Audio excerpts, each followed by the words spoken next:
పూజామూలము గురోర్పదం మంత్రమూలము గురోర్వాక్యము ముక్తిమూలం గురోర్కృపా.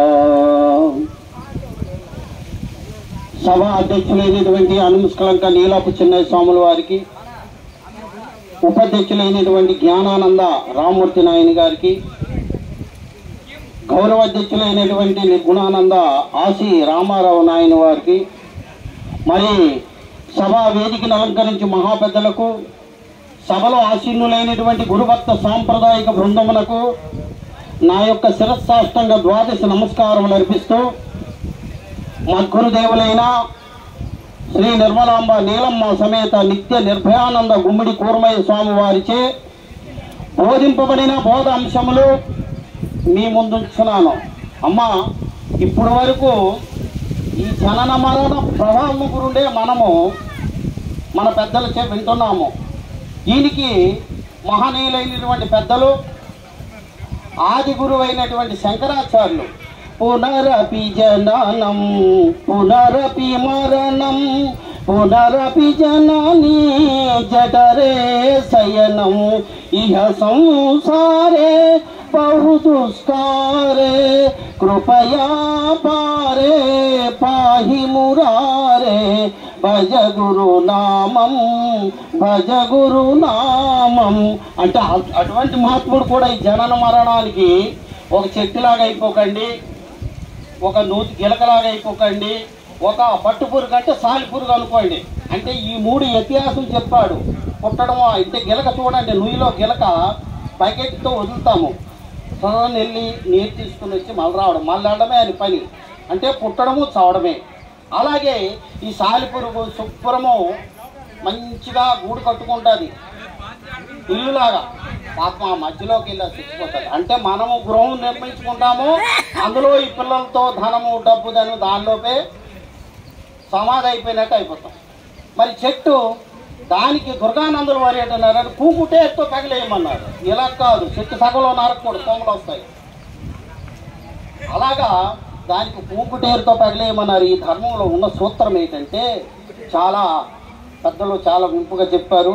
మరి ఇప్పుడు మనము ఒక చిన్న విషయము, చతుషష్ఠి కళలు అంటే 64 కళలు తెలుసుకున్నది ఎవరు? ఒక దుర్యోధన చక్రవర్తి.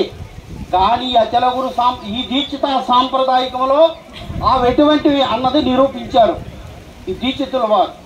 అలాగే మన పెద్దలు 65వ కళ నేర్చినటువంటి మహాత్ములు వీళ్ళంతా మహనీయులు. చతుషష్ఠి కళలలో 4 షోడశి కళలు కలవు. అవి మనకి ఎటువంటిగా ఎలా ఇచ్చారంటే భగవద్గీత ఆధార్కి ఇచ్చారు. అన్నాద్భవంతి భూతాని పర్జన్యా ధర్మ సంభవ యజ్ఞా భవతి పర్జన్యో యజ్ఞ కర్మ సముద్భవ కర్మ బ్రహ్మ భవం విద్ధి యజ్ఞ కర్మ సముద్భవ తస్మత్ సర్వగతం బ్రహ్మం నిత్యం యజ్ఞ ప్రతిష్ఠత. అంటే ప్రాణులు అన్నము వల్ల పుట్టుచున్నవి, అన్నము మేఘము వల్ల కలుగుతున్నది, మేఘము యజ్ఞము వల్ల కలుగుతున్నది, యజ్ఞము సత్కర్మ వల్ల కలుగుతున్నది, సత్కర్మ వేదముల వల్ల కలుగుతున్నది, వేదముల వల్ల కలుగుతున్నది. కనుక మానవుడు భుజించిన ఆహారము రసమై రుధిరమై మాంసమై మజ్జై అస్తులై మేధస్సై శుక్లమై తల్లి గర్భంలోకి ప్రవేశించేటప్పటికి 7 మాసములు అవుతున్నది. సమానముగా 7 మాసములు. మరి తల్లి గర్భంలో సర్వ అవయవములు పొంది భూమిపై పుట్టుటకు 9 మాసములు అవుతున్నవి. ఇప్పుడు చెప్పిన 7 + 9 = 16 మాసములు అవుతున్నవి. మానవుడు భుజించిన ఆహారము మళ్ళా మానవ రూపము దాల్చి భూమిపై రావడానికి 16 మాసములు అవుతున్నాయి. కనుక ఈ మానవ దేహమునకు జాగ్రత్త, స్వప్న, సుషుప్తి, తుర్యము 4 అవస్థలు, స్థూల, సూక్ష్మ, కారణ, మహాకారణ 4 శరీరాలు, విశ్వ, తేజ, ప్రాజ్ఞ, ప్రత్యేగాత్మలను 4, మనస్సు, బుద్ధి, చిత్తము, అహంకారములను 4. ఈ మొత్తం కలిపితే 16 గాను. జాగ్రత్తలో జాగ్రత్త, జాగ్రత్తలో స్వప్నము, జాగ్రత్తలో సుషుప్తి, జాగ్రత్తలో తుర్యం. ఇవి 4 గాను. స్వప్నములో జాగ్రత్త, స్వప్నములో స్వప్నము, స్వప్నములో సుషుప్తి, స్వప్నంలో తుర్యము, అవి 4 గాను. సుషుప్తిలో జాగ్రత్త, సుషుప్తిలో స్వప్నము, సుషుప్తిలో సుషుప్తి, సుషుప్తిలో తుర్యము, ఇవి 4 గాను. తుర్యములో జాగ్రత్త, తుర్యములో స్వప్నము, తుర్యములో సుషుప్తి, తుర్యములో తుర్యము, ఇవి 4 గాను. ఇవి 16 గాను. మరకటికి చోర న్యాయము, మారిజాల కిచోరి న్యాయము, గోవచ్చ న్యాయము, భ్రమరకీటక న్యాయము, 4 న్యాయము పాకములుగా 4 న్యాయములుగాను. చర్మపాకము, శశిపాకము, దారుపాకము, శిలాపాకము, 4 పాకములుగాను. దాసుడు దైవము, భటుడు యజమాని, రాజు మంత్రి, తండ్రి కొడుకు, 4 ఆచరణములుగాను. చంద్రచకోరములు, సూర్యకాంతములు, ఆలసిప్ప స్వాతి వర్షములు, కరిసింహముగాను, 4 ధర్మములుగాను. మొత్తము 16 గాను. ఇవి చతుషష్ఠి కళలుగాను మనకు ఏర్పడ్డాయి. ఆదర్శ పురుషస్య సత్వాని స్థాని బ్రహ్మ విభూతి, నాభి హృదయ కంఠ మూర్ధ చంద్ర సమస్తాండ బ్రహ్మ విభూతి. జాగ్రత్తే బ్రహ్మ, స్వప్నే విష్ణు, సుషుప్తే రుద్ర, తుర్యం అక్షరమన్న ప్రకారము. ఈ మూలములేని గుర్తెరిగే శరీరము 4 స్థానముల యందు 4 అవస్థలు పొందుతున్నది.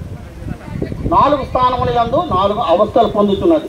కనుకను జాగ్రత్త, స్వప్న, సుషుప్తి, తుర్యములు ఓంకారము యొక్క చతుష్టదములు. ఇవి అంతరంతర విభాగములుగా 16 కళలుగాను ఏర్పడ్డాయి. ఈ 16 కళలు ఇప్పుడు చెప్పాలంటే అరగంట కావాలి. కాబట్టి మరకటికి చోర న్యాయము, మారిజాలకి చోర న్యాయము, గోవచ్చ న్యాయము, భ్రమరకీటక న్యాయము, శిష్యుడు ఎలాగ ఉండాలా, గురువు ఎలాగ ఉండాలా అన్నది ఈ 4 విచారం చేసి ఆలోచన. ఎందుకంటే ఇంకా 3 ఉన్నారు, కాలం చూస్తే అతీతము.